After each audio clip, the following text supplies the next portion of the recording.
This is the new Black Bay 68 that was just released at Watches and Wonders in 2025. This is the beefiest version of the Black Bay that we've had so far, and it kind of reminds me of myself. Big, brash, and in your face. And not to mention, this does come with Tudor's new METAS certified movement, and we'll get into that a little bit later. But first, let me thank my friends over at Martin Binder for letting me borrow this watch for a week. They are authorized dealers for Tudor and other brands like Omega, Hamilton, and much more. I'm going to go ahead and leave a link down in the description box below. And don't forget to hit the like and subscribe buttons as well. It really does help the channel. All right, let's flip that camera and get into the specs. The Black Bay 68 comes with a case diameter of 43 millimeters, a lug-to-lug of 51.7 millimeters, a lug width of 22 millimeters, a thickness of 13.6 millimeters. On the full bracelet, it weighs in at 174 grams. It has a water resistance of 200 meters. The crystal is a domed piece of sapphire. And like I said, that movement is METAS certified. It is the MT5601-U. It comes with 70 hours of power reserve and is accurate to 0 to plus 5 seconds per day. The MSRP of this watch is $4,700.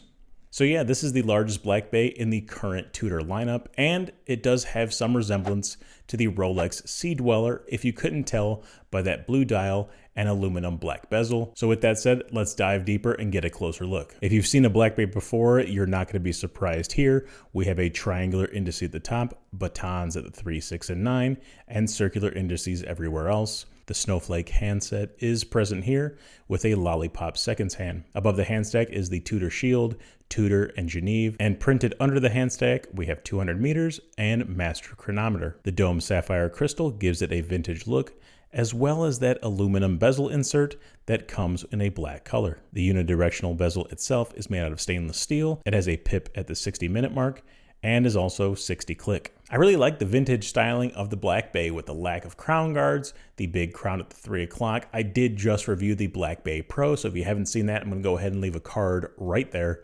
But the vintage styling is amazing here. You get the 1960s diver look, but made out of new materials. I think it's a perfect combination between styling and function. The top of the case is in a radial fine brush.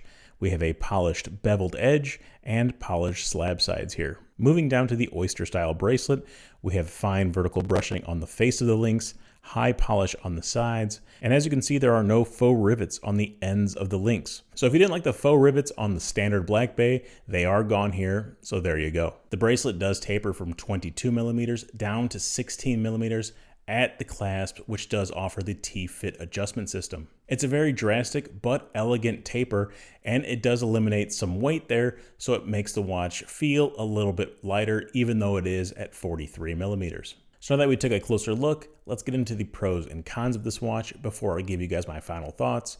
And we'll start off with the cons, with the first con being the overall size.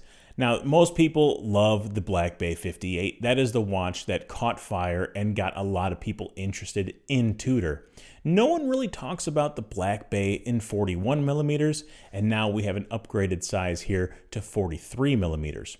Now, it fits my wrist just fine. I actually like the stance and presence that it does have on my wrist, but I have a 7.5-inch wrist, and most people have something below that.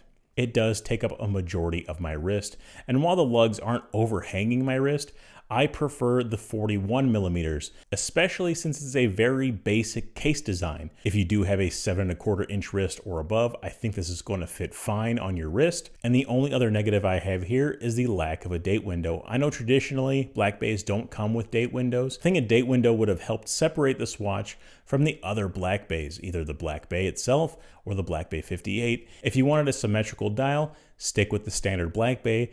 If you wanted one with a date window, you could have done that with the 68 here. Yes, it's going to be slightly bigger, but I think that date window would have fit perfectly at the 3 o'clock. And yes, it would have broken up the symmetry slightly, but I think it would have just looked a lot better with a date window and maybe even with a Cyclops magnifier. But really, those are the only cons I had with this watch. So let's go ahead and move on over to the pros.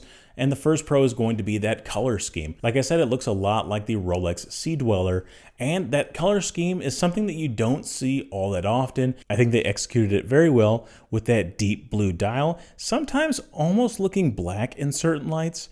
And to go along with that, that black aluminum bezel insert.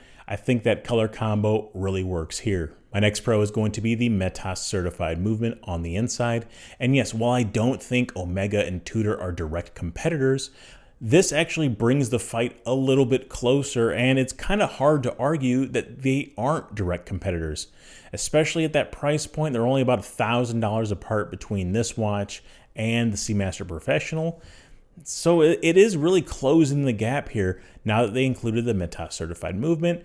It's highly accurate, 0 to +5 seconds per day. I think it's a win-win to have this movement inside of this new watch. My next pro is going to be the combination of luxury and function here. This comes with that unidirectional 60-click bezel that feels so good every time you click it over. The aluminum insert is a little bit more muted and in that black color, which complements that deep blue dial very nicely. And not to mention that oversized 3 o'clock crown threads and unthreads nicely.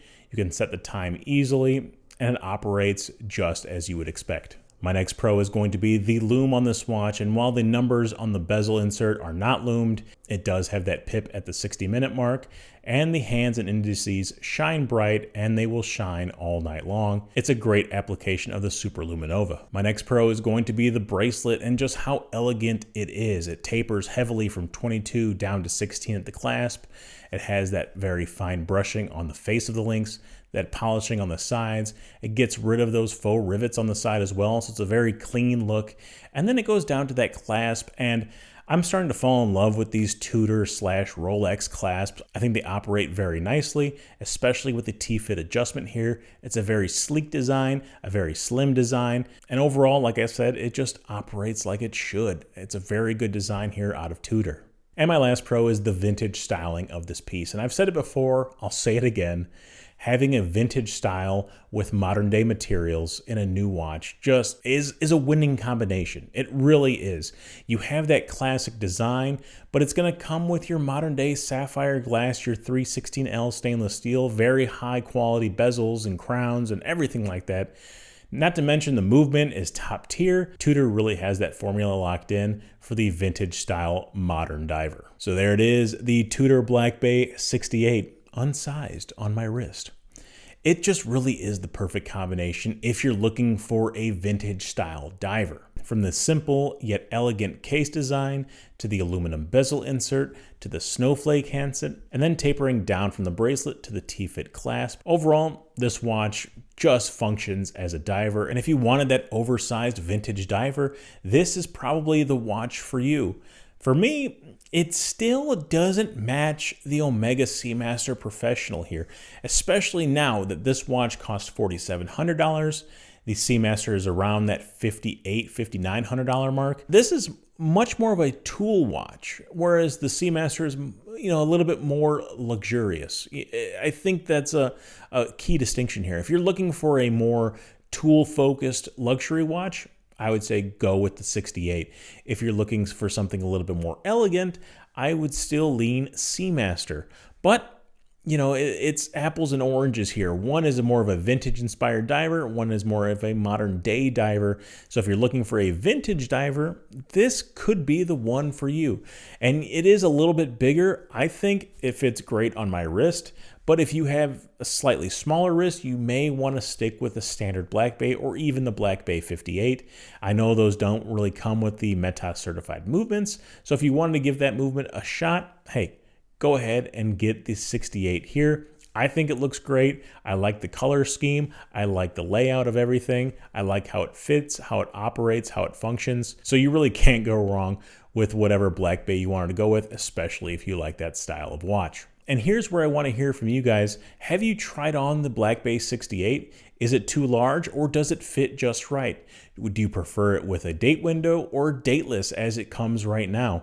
I really want to know. Go ahead and leave your comments in the comment section down below. And once again, thank you to my friends over at Martin Bender for letting me borrow this watch. I'm going to go ahead and leave a link and phone number in my description. So if you're interested in this watch, go ahead and reach out to my salesman, Tyler. And if you haven't done so already, please hit the like and subscribe buttons as well.